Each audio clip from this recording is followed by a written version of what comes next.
Hi everyone, my name is Mohammed and welcome back to another Timekeeper tutorial. So far we have covered the essentials, starting your subscription, logging time, using the timer and downloading timesheets. I will include links to these previous videos in the description below. If you haven't checked those out yet, I would recommend watching them first to get up to speed. In today's tutorial, I will show you how to configure Timekeeper settings to create a more personalized experience. Most of these settings are user-level configurations that each individual can customize.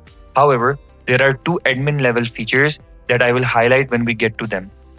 First off, we have general settings. Here you can select your default start day for the week. Once configured, your main calendar screen will display the week starting from your chosen day, making navigation more intuitive for your workflow. In this section, you can also choose your preferred time format. The time representation throughout the application will automatically adjust based on this configuration.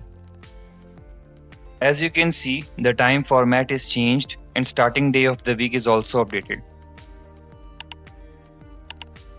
Next, we have tracker settings. If you watched our previous video on starting timers for work items, you will appreciate these options.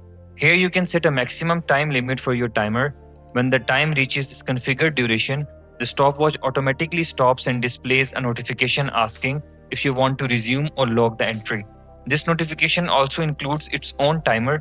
If you don't respond within the notification timeout period, the entry will be automatically logged for you. Moving on to reminders. This feature offers two types of notifications. Recurring reminders.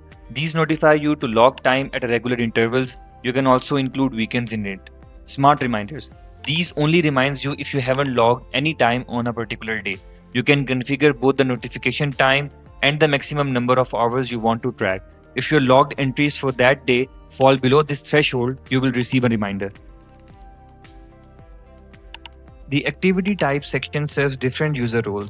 A regular user can select their default activity type, which will be pre-selected when tracking time. Project collection admins have additional capabilities to add or remove activity types of their organization. Here, I am going to add a new activity. You can see the design is pre-selected and our new activity type is present in the option.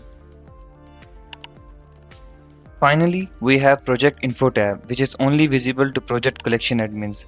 This powerful feature allows you to configure additional information to store with time entries. We have two columns that we can select. First one is Azure columns. If selected, specific values from Azure will be automatically stored with each entry. Next one is custom columns. Any value you define here will be appended to every time entry. You can create a column and assign a value. You can also rename default and Azure columns to better match your organization's terminology. These custom fields will appear in your timesheet, providing richer data for reporting and analysis.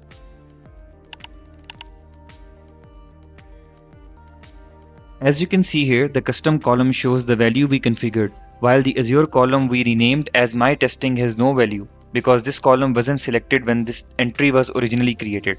That's how you customize Timekeeper. Regular users get personalized workflows admin can configure for their organization's need. Thanks for watching. See you next time.